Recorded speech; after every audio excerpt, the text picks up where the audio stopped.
my things. I didn't look back. I ran. From the second floor, down the stairs, tearing skin off my palms, out the door, slipping in my own blood, through the old clock tower strikes 13, and time becomes unhinged. I arrived in the town during the second week of the new year, when resolutions were already rotting, and the streets still smelled like fireworks and wet ash. The clock tower was the first thing I noticed, not because it was tall, but because it was wrong. It didn't dominate the skyline. It leaned into it like it was listening. Every minute, a soft tap, tap, tap echoed through the cold air, even when the hands weren't moving. Not a tick, a tap, like fingernails on stone. That's where my job was. Caretaker, night maintenance. Easy work, they said. No visitors after dusk. The woman at the municipal office slid the contract across the desk without looking at me. Her eyes stayed fixed on the window behind me, on the tower. Then she slid something else. A necklace. Smooth black pebbles strung together with thin wire. Each stone was warm,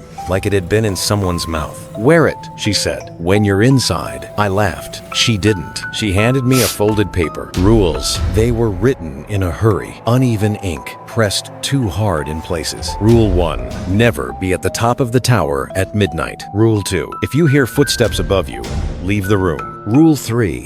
Do not listen to voices that sound familiar. Rule 4. If the clock strikes 13, the sentence stopped there. No explanation. I looked up to ask about it. She was already standing. "One more thing," she said quietly. "The necklace doesn't protect you forever. It only stops them from touching you." "Who's them?" I asked. She hesitated. Then tap, tap, tap. Not from the tower. From the ceiling above her. Her face was drained of color. "They'll try to talk you into taking it off," she whispered. "They're very patient, especially with adults." I started to joke again, but something in her voice shut it down. "What happens at 13? I asked. She finally looked at me. "You don't want to be full of fear when it happens." That night, inside the tower, I felt it immediately. Not 5 seconds in, the air shifted, thickened like I'd stepped underwater. The walls breathed. Light bulbs flickered in a slow rhythm. Flash, dark flash, never syncing with each other. Somewhere above me, footsteps, heavy, wet, too deliberate to be echoes. I hadn't reached midnight yet. I hadn't broken any rules. Then I saw him.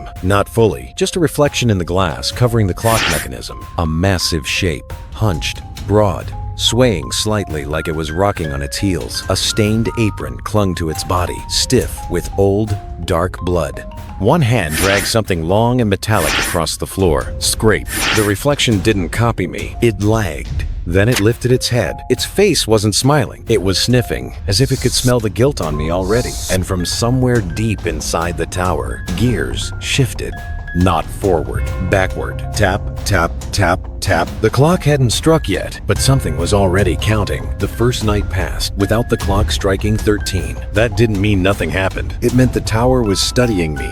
Every corridor felt longer on the way back. Doorways shifted when I wasn't looking straight at them. My footsteps echoed once, then twice, then a third time, half a beat late, like someone was testing how closely they could follow without being noticed. I kept the pebble necklace on. It pulsed faintly against my chest, not glowing, not vibrating, warming, like a warning whispered through bone. Around 11:40 p.m., the lights began to flicker in sequence, not random.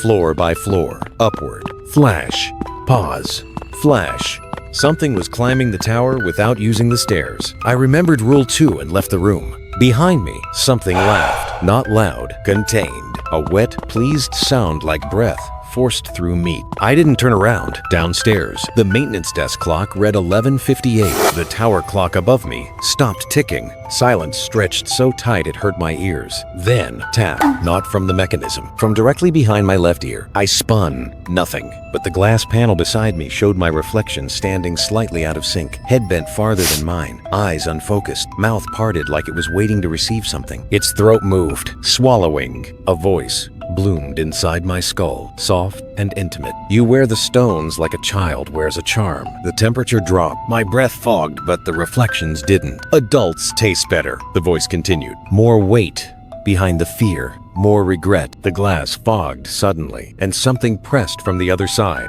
bulging the surface like flesh against skin. A shape emerged, huge, broad, the outline of a man built for slaughter. Shoulders hunched beneath invisible weight. A butcher's apron, stiff with old gore, clung to his belly. Thick fingers curled around a knife that was never fully visible, only the sound of it dragging across stone. Skrrr. The reflection leaned closer. Where its eyes should have been were deep hollows packed with movement, not darkness, but density. Thick black matter churned inside them, folding and unfolding, like hands of a broken clock. Every twitch sent a pulse through the air, and I knew without being told that it wasn't looking at my face. It was analyzing me. Its mouth parted with a sound, like skin being peeled apart. Not a grin, not a threat, a preparation.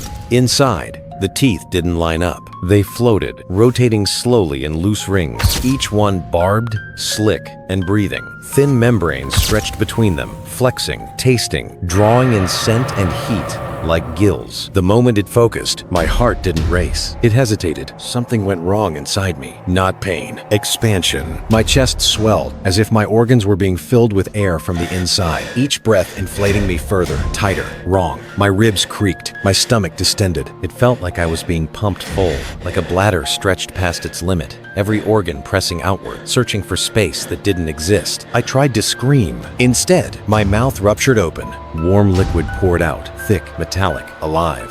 I gagged and bent forward as worms spilled from my throat, pale and slick, knotted together with dark blood. They slapped into my hands, squirming violently, writhing over my palms and wrists, leaving trails of heat and filth as they crawled over each other, desperate to escape me. I shrieked and flung them away. They vanished, midair, gone. I stared at my hand, clean, no blood, no worms, no smell. That's when the panic hit, because I could still feel them. Inside me, something crawled beneath my skin, slow, deliberate, exploratory. A ripple moved up my forearm, then disappeared into my shoulder. My stomach clenched as pressure shifted lower, deeper, like bodies tunneling through muscle and fat, burrowing, nesting, settling in. I clawed at my chest, gasping. The air inside me had nowhere to go. My lungs burned, not from lack of oxygen, but from movement, tiny pressures, scratching, soft, wet, dragging sensations spreading through my ribs as if the worms had found my lungs and were threading themselves through the tissue, blocking passages, coiling around airways. I sucked in a breath and felt something squeeze shut inside me. I couldn't tell if I was inhaling air or them. My vision tunneled as my chest ballooned further, skin stretched tight, heartbeat lost beneath the sensation of crawling. Every gasp pushed them deeper, every breath fed them. I dropped to my knees, choking, convinced that if I opened my mouth again, they would pour out, and terrified that this time they wouldn't stop. Then I heard it, my heartbeat sinking. Tick, tick, tick. In time with the tower. You'll come up eventually, the butcher whispered. They all do. 13 feels like permission. The voice kept getting louder and louder. I could feel the hot breath on my face. I scuffled back. The pebble necklace burned now, hot enough to sting. The thing recoiled a step, annoyed. Keep it, it growled. For now. Then the light snapped back on. The reflection was mine again. Too normal, too fast. The clock resumed ticking, as if nothing had ever stopped. At 12:01, I realized something worse than the encounter. The rules paper in my pocket had changed. A new line bled through the page in fresh ink. Rule 5. If you hear your own voice calling you upward, answering is consent. From above me, footsteps resumed. Not heavy, playful, almost excited. And somewhere in the dark machinery of the tower, something large inhaled deeply, like it had finally decided I was worth the wait. After that, I could never truly be at peace. Sleep stopped, meaning rest. It became transportation. I'd lie down in my apartment across town and wake up standing inside the tower, boots on stone, fingers numb, heart already racing like it knew it was late. Each time, I was closer to the stairs. The pebble necklace was the only reason I ever woke up at all. It dragged me back,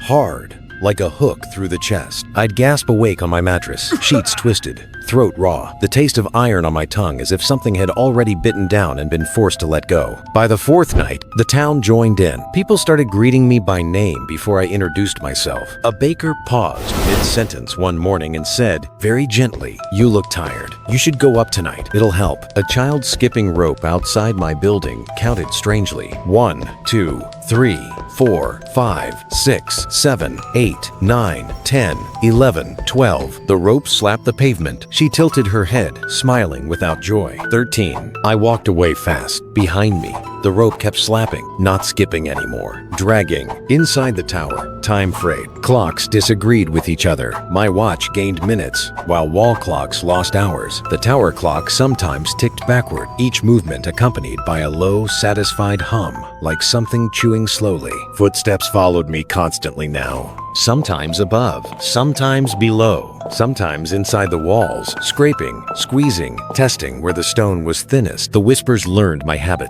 They used my mother's voice one night, soft and worried, asking why I hadn't called. Another time, it was my own voice, tired and reasonable, explaining that rules were just fear written down by cowards. The butcher showed himself more often, never fully, always between moments, reflected in brass, cast in shadow, outlined by flickering light. I saw his apron clearly once, thick leather, stiff with layers of dried blood, so old it had turned almost black. Symbols were carved into it, shallow and careless, like tally marks made with a dull blade. Each mark pulsed when I was afraid. He carried his knife over his shoulder like a familiar burden. When he spoke, it was conversational. "You're resisting wrong," he said from somewhere behind me. "You think fear is something to avoid." A pause. Something warm dripped onto my collar. "I think fear is how we cook." The tower struck 12 that night. I counted the seconds. My lungs felt wrong, compressed, like invisible forces were squeezing them from within my bone. The necklace burned so hot it blistered my skin. The butcher hissed, not in pain, in hunger. Then, from the stairwell, singing, children's voices, sweet, off-key,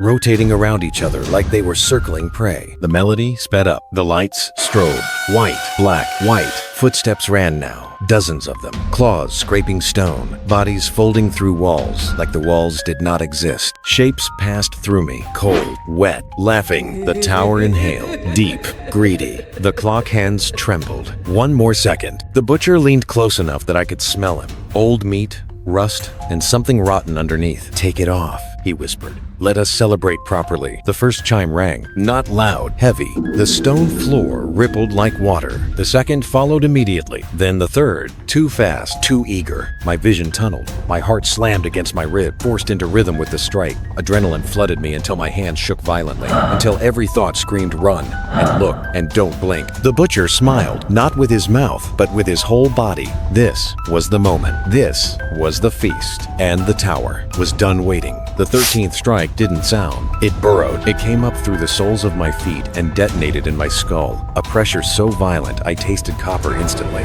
The tower didn't shake. It compressed, like something enormous had clenched a fist around it and decided to squeeze. The clock face above me didn't break. It shed.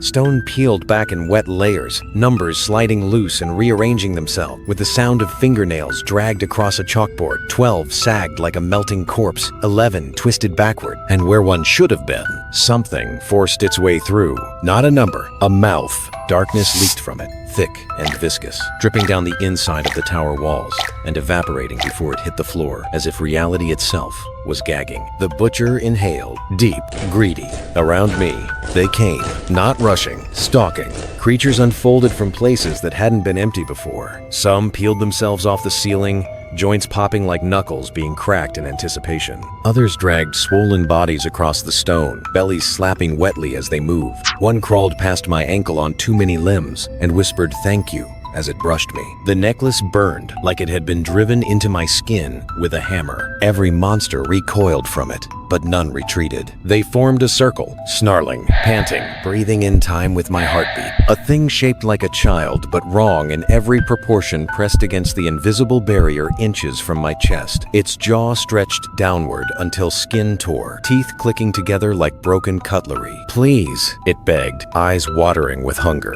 "Take it off. You're hurting us." Another creature crouched against the wall, hairless, bloated, eyes stitched shut with black thread. It didn't move. It listened. The butcher stepped closer. His apron was soaked through now, layers of old blood cracking and flaking as he moved. The knife in his hand hummed, vibrating like it recognized me. "Adults are better," he said softly. "They've marinated." The tower obeyed him. The walls remembered for me. Faces pushed out of the stone, people I'd failed, hurt, ignored, moments I'd buried because they were convenient to forget. Each memory pulsed, amplified, twisted, until my lungs locked and my vision became blurry. Fear surged. The creatures shuddered in pleasure. They fed without touching me, drawing it out through the air, moaning as my adrenaline spiked higher, richer, sweeter. My nose split open. Blood ran freely, splashing onto the floor and steaming faintly. My knees gave out. Hands reached for me, dozens, stopping at hair's breadth from my skin, claws scraping sparks from the necklace's invisible field. The whispers turned vicious. Take it off. You don't deserve protection. Let us finish you. The butcher loomed over me, blocking out the ruined clock. Just a cut, he murmured. You won't miss what we take. I shut my eyes, not because I was brave, because I couldn't survive seeing it anymore. I prayed like an animal drowning, no words, just sound forced out of terror. Every half-remembered plea smashed together and hurled upward. The necklace flared, white hot. The tower screamed, not the creatures, the building itself.